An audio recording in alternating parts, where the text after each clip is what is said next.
a 92-year-old woman, dozens of rounds fired, and a story that shocked the city of Atlanta. What happened inside 933 Neal Street in 2006 wasn't just a tragedy, it was a policy failure rooted in fear, pressure, and missteps. This is the true story of Kathryn Johnston. My name is Elle, and you're watching Agency X.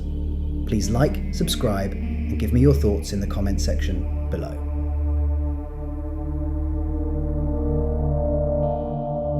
Kathryn Johnston was born on June 26, 1914, in Atlanta, Georgia. While little is publicly known about her early years, she lived most of her life in the city's African-American community.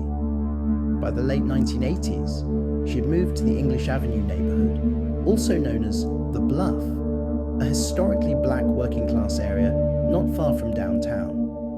She owned a modest yellow brick home on Neal Street, where she lived independently for over 15 years. As crime rates rose in the area, including the recent of another elderly woman in the neighborhood, Johnston took steps to feel more secure, adding locks, metal bars on windows, and staying vigilant.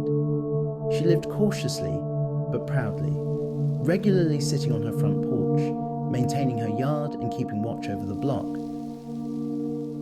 She was known to be strong-willed, spiritual, and deeply respected by neighbors. And like many in her region, she legally owned an old rusty revolver for home protection, a modest but common choice protected by her constitutional rights.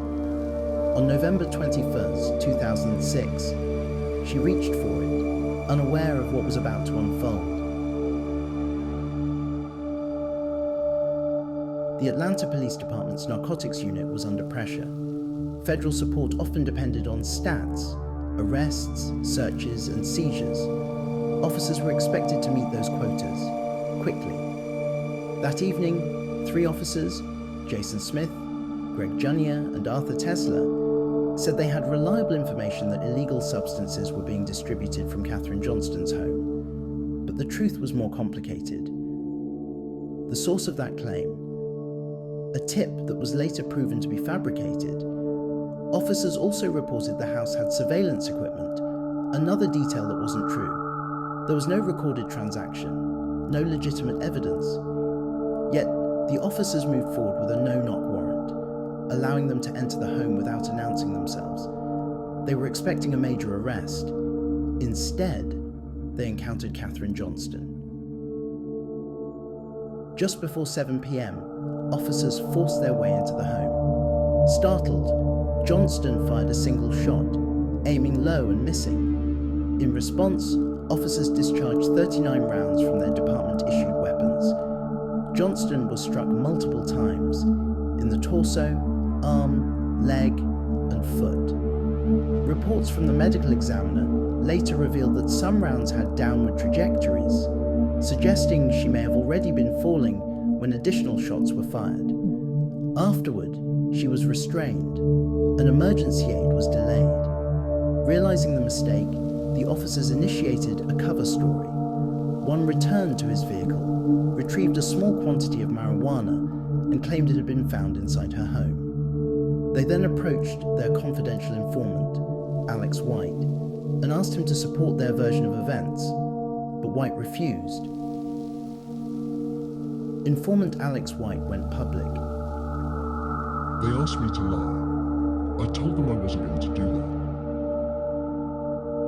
He contacted Internal Affairs and then the FBI. Within days, the truth unraveled.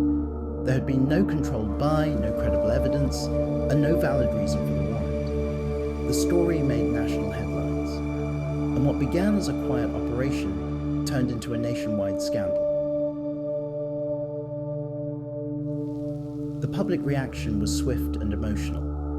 Community members asked, how did the warrant get approved? Were officers being incentivized to cut corners? How many other searches were based on bad information? All of these questions were not answered. Some commentators speculated that broader issues were at play, systemic ones tied to performance-driven funding and lack of oversight.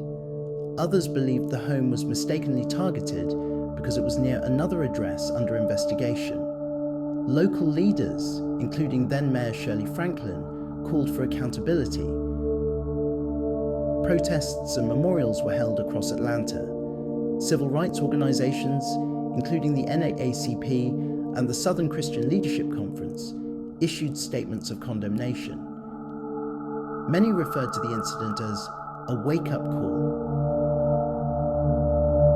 All three officers faced consequences in court. Jason Smith was sentenced to 10 years in federal prison.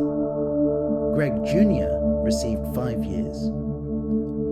Arthur Tesler, who had a more limited role, received probation and served 10 months behind bars. The city paid Johnston's family a $4.9 million settlement. In response, the Atlanta Police Department's narcotics unit was disbanded and restructured. In the following years, the city and state placed tighter restrictions on no-knock warrants. But for many, especially residents of Kathryn Johnston's community, the damage couldn't be undone. The Kathryn Johnston case became a national example of what can go wrong when oversight is lacking. In 2020, during nationwide discussions about law enforcement accountability, her name resurfaced, mentioned alongside other cases that prompted calls for reform. Her death wasn't just a local issue, it became part of a national conversation about transparency, trust, and tactics. To some, she represented the earliest warnings of a deeper issue that would take years to fully surface. Kathryn Johnston was not involved in any criminal activity. She was a senior citizen living alone, acting out of fear when her front door was suddenly breached. A reaction that many would find understandable. The real error wasn't hers. It was the result of a system that rewarded speed over care and statistics over safety. And Kathryn Johnston, 92 years old, cautious and law-abiding, paid the ultimate price. Until next time, stay curious, stay cautious. This is Elle, signing off.